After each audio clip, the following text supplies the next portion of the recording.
আজ ২৪শে এপ্রিল ২০১৩ সালের এই দিনে সাভারের রানা প্লাজা ধসের ঘটনায় নিহত হয় হাজারো মানুষ। এরপর থেকে প্রতি বছর এই দিনটিকে রানা প্লাজা দিবস হিসেবে পালন করা হয়। সেই দুর্ঘটনার এক যুগ পার হলেও এখনও আহত শ্রমিকদের ভাগ্যের তেমন পরিবর্তন হয়নি। কেউ জর্জরিত ঋণের ফাঁদে, আবার কেউ নেমেছেন ভিক্ষাবৃত্তিতে। সহকর্মী রায়ান বিনামিনের তথ্য ছবিতে প্রতিবেদন।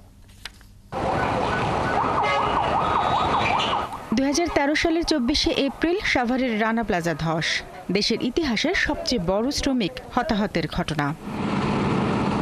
কয়েকদিনের উদ্ধার তৎপরতায় তুলে আনা হয় ১,১৩৬ জনের মৃতদেহ।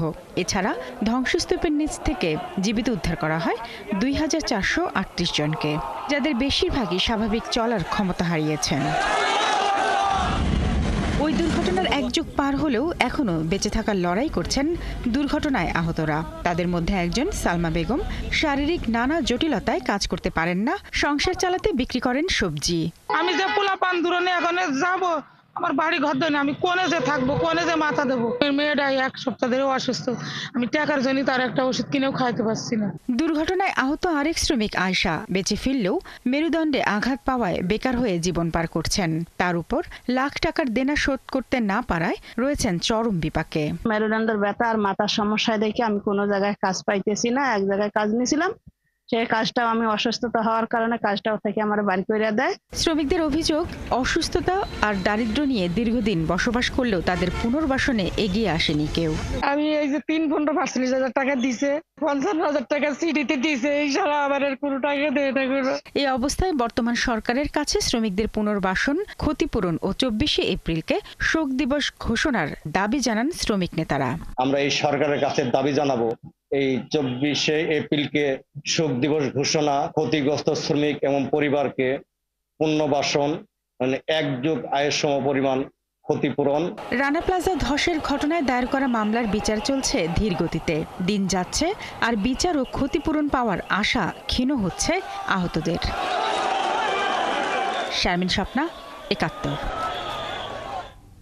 আজ ২৪শে এপ্রিল ২০১৩ সালের এই দিনে সাভারের রানা প্লাজা ধসের ঘটনায় নিহত হয় হাজারো মানুষ। এ নিয়ে আরো খবর জানাতে সাভার থেকে যোগ দিচ্ছেন সহকর্মী রায়ান বিনামিন।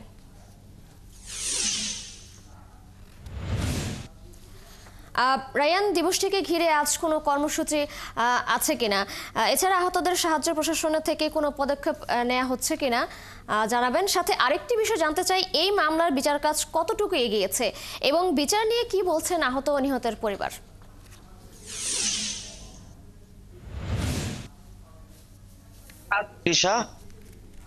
আজকে ২৪শে এপ্রিল ভয়াল একটা দিন, বিশেষ করে সাভারের জন্য, যে এই দিন ২০১৩ সালের এই দিনে সাভারের রানা প্লাজা ৯ তলা একটা ভবন ধসে পড়ে এবং প্রায় ১১৫০র মতো মানুষ ভবনের নিচে চাপা পড়ে মারা যায়। এরপর থেকে কিন্তু শ্রমিকদের হাহাকার বা শ্রমিকদের কান্না থামছে না। ওই ঘটনার পর রাষ্ট্র বা আন্তর্জাতিকভাবে বা বিভিন্ন এনজিও থেকে অনেক সহযোগিতা পেয়েছেন শ্রমিকরা, যারা আহত হয়েছে, নিহতদের পরিবার। কিন্তু তাদের যে স্থায়ী পুনর্বাসন, সেই স্থায়ী পুনর্বাসনের কোনো ব্যবস্থা হয়নি এবং স্থায়ী চিকিৎসার যে ব্যবস্থা সেটি হয়নি। এখনো পর্যন্ত শ্রমিকরা দাঁড়ায় দাঁড়ায় ঘুরছেন একটু চিকিৎসার জন্য, ভালো চিকিৎসার জন্য। তো তারা ওই সময়ে কেউ ১ লাখ বা কেউ ১.৫ লাখ, ২ লাখ টাকা এরকম বিভিন্নভাবে বিচ্ছিন্নভাবে টাকা পেয়েছেন, কিন্তু সেটি দিয়ে তাদের আসলে পূর্ণাঙ্গ যে একটা কর্মসংস্থানের ব্যবস্থা পুনর্বাসন সেটি হয়নি। সেই শ্রমিকরা কিন্তু এখন দাবি নিয়ে প্রতি বছরই এই দিনটাতে রানা প্লাজার সামনে আসেন। এখানে একটি শহীদ বেদি তৈরি করা হয়েছে, সেই বেদির সামনে তারা তাদের দাবি দাওয়াগুলো পেশ করেন। তাদের যে সরকারের কাছে দাবি পুনর্বাসনের, কিন্তু এখনো পর্যন্ত প্রায় ১ যুগ পেরিয়ে গেল। আজকে এই দুর্ঘটনার ১ যুগ পার হলো। এই ১ যুগেও তারা তাদের যে কাঙ্ক্ষিত দাবি সেটি পাননি। তো অন্তর্বর্তী সরকারের কাছে তাদের আশা যে এই সরকার হয়তো তাদের দিকে তাকাবে, এই সরকার তাদের যে দাবি দেওয়া আছে সেগুলোতে নজর দেবে। আমরা কিন্তু এখানে দেখতে পাচ্ছি জাতীয় নাগরিক পার্টি থেকে একটি স্মরণ ও সংস্কার শ্রমিকের বন্দোবস্ত নামে একটি সভার আয়োজন করা হয়েছে। সকাল ১১টার দিকে এটি শুরু হবে। সেখানে জানতে পেরেছি জাতীয় নাগরিক পার্টির গুরুত্বপূর্ণ নেতা এখানে আসবেন এবং শ্রমিকদের বলবেন। তারা শ্রমিকদের দাবি দাওয়াগুলো সরকারের কাছে পেশ করবেন এবং নিজেদের জায়গা থেকেও যতটুকু সম্ভব তারা সেগুলো পূরণ করার চেষ্টা করবেন। আরেকটি বিষয় যেটি জানতে চাইলেন যে বিচারের কাজ কতটুকু এগিয়েছে।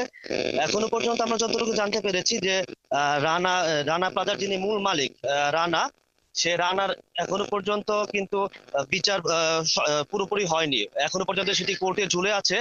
তবে শ্রমিক এবং যারা নিহত আছে, নিহতদের পরিবার, আহতদের পরিবারের দাবি প্লাস শ্রমিক নেতাদের দাবি যে তার ফাঁসি কার্যকর, সর্বোচ্চ যে শাস্তি সেটি তারা চাচ্ছেন।